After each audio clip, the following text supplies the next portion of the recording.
In 1999, Yamaha said, I'm gonna build a bike to compete with the big, bad Harley-Davidsons. And they continued making that bike until 2014, the exact same bike. Cue the intro.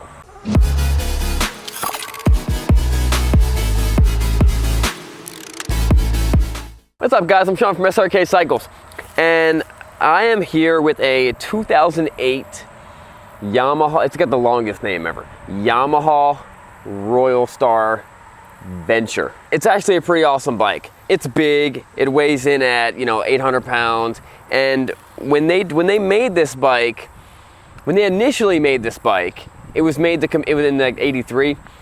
It had the V4 in it. It's a very similar V4, just tuned differently as what they put in the Yamaha VMAX. Very torquey. When they first made this bike, it was a fixed front fairing, and it was made to compete with bikes like the Goldwing. And they ran that generation for a couple of years, and then up to, I think about 10 years. And then when Yamaha remade this bike, they still use a very similar engine configuration of the V4, but they wanted to make this bike compete with the Harley-Davidson Ultra Classic. And how they did with that was they put the fairing connected on the handlebars, so it's not a fixed fairing like the Goldwings, and they got the big tour pack, and they got the speakers in the back, they've got the comm system in here, and you get this really awesome kind of retro styling, but it has a smoother 4-cylinder engine that's going to be much smoother than the Harley-Davidsons. So what this bike ends up doing is this bike ended up out couching the Harley-Davidson. I mean, look at the seat. Look at that seat. I don't think I've seen a more comfortable seat for either passengers, front or back. I mean, this thing is a couch. It's a luxury bike. It's extremely comfortable.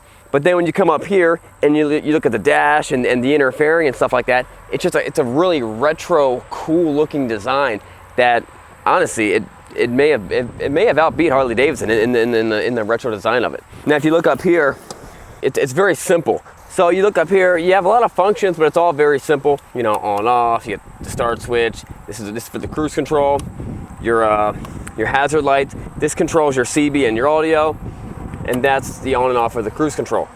When you press that, you of course have a tape deck, but you also have your auxiliary input, which Harley-Davidson also does, but is a cool feature because they knew that tapes were not going to always be the coolest thing ever, and you might need auxiliary at some point in time. So you can plug in anything. And down here is a port for the comm system. You also have one in the back, but honestly, no one ever uses them. I've never heard of anyone using them ever. Occasionally you hear about someone using them, but you never use them. Now, the Royal Stars are also known, they're not just known for their comfort, they're not just known for their classic styling, they're also known for their longevity. They just last forever. It's a very solid, very bulletproof motor. It's a beautiful looking bike. It also has one of the smallest displacement motors of any bike in this class, but it makes great power because it's got a lot of great low end torque. Let's take this thing for a spin. Let's see if this thing's as good as everyone says it is.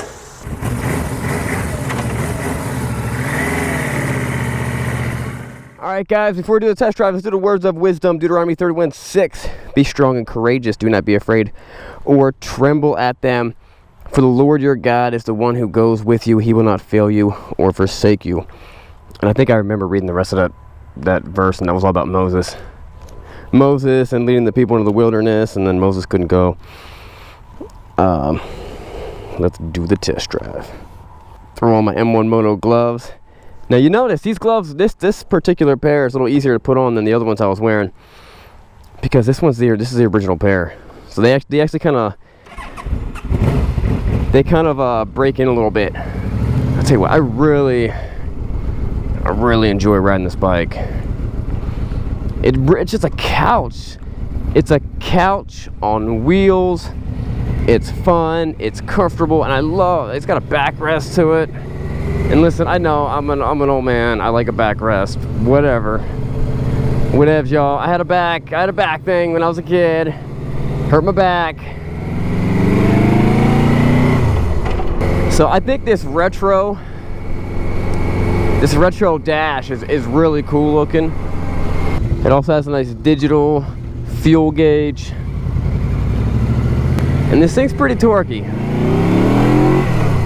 even though it's got the smaller, it's got one of the smallest engines of any bike this large in this decade of being built. I mean, obviously, you know, the older bikes were, you know, they made a silver wing with the 500cc motor that had full fairings and everything, but it wasn't this big, and it wasn't, you know, that was back in the days.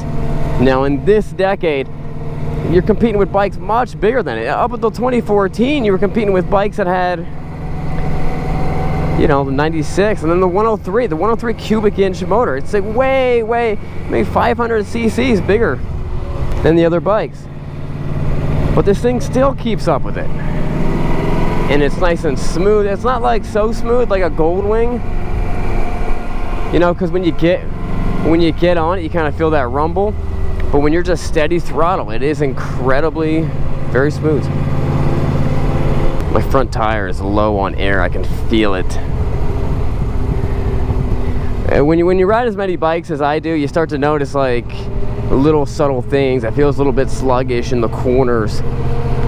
And I was thinking in my head, like, put some air in that front tire. I just didn't do it. Let's go try the cruise control.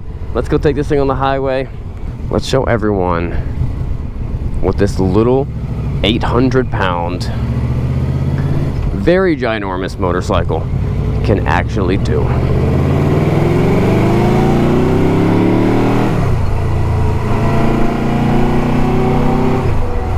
The way they have this shift knob, this shifter, it needs to be adjusted. I mean, I gotta move my whole leg just to shift that thing up. And it's also got a very tall windscreen, so I got no wind hitting my face or head or anything. Let's try to do the cruise control on. Set Excel. There we go.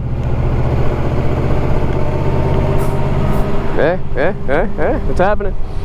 And we're also in overdrive. A lot of little buttons in here. Not sure what they all do until they light up.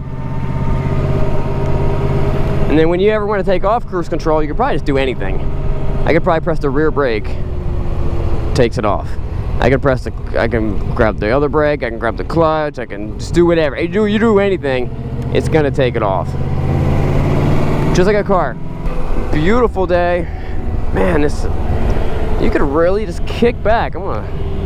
So if you were looking for something, you're like, you want an import, you don't want a Harley-Davidson, or you do want a Harley-Davidson, but you don't want to pay for one. This is way cheaper than a Harley. I think we priced this thing out at like less than $7,000, 60 something. So you're getting a 6,000 mile bike, and these things run forever. It's reliable, it's clean, it's good looking. It'll tow you and whoever you want to put on the back, lady friend. And it'll look like, what more do you want? You know what I mean? It's got cruise control. It's got a radio. It's got a radio. It's easy. I mean, I know it looks kind of like hodgepodge where they put that up there, but it is very easy to get to. I mean, it's right there with your thumb and stuff like that. And it keeps this all very nice and clean looking, instead of putting like a full-blown radio down here. I don't know. But I mean, this is a lot of bike. You're getting a lot of bike for not very much money. Let's do 0 to 60.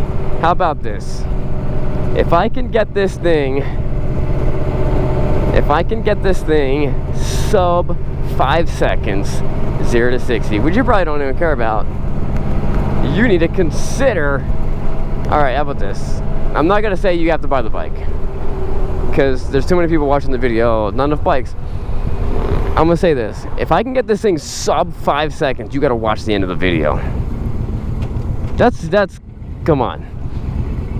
That's not that much for you guys to do. A lot for me to do. Come on, V4.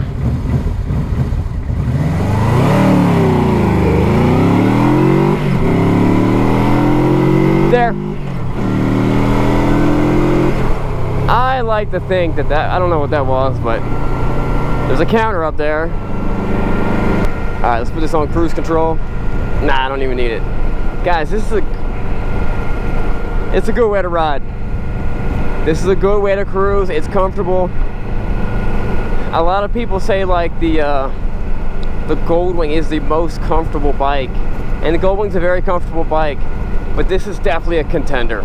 I mean, there's so much cushion in this seat, like you fall in about 4 inches. It's nice. It's very, very nice. And I'm over here cruising the speed limit like always.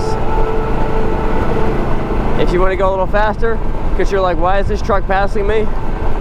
You're still in overdrive, you got plenty of power anywhere. Just roll onto that throttle. Beautiful day outside. Let's go put the proper air pressure in this bike. And oh guys, you know what? Here's something. If you're looking at buying a bike, you don't know what you want. I get it. Now some people, they're like, I know what I want to buy that bike. Some guys have to come in and test drive stuff, but sometimes you're not able to come in and test drive 20 bikes. So what you might want to do is check out Riders Share.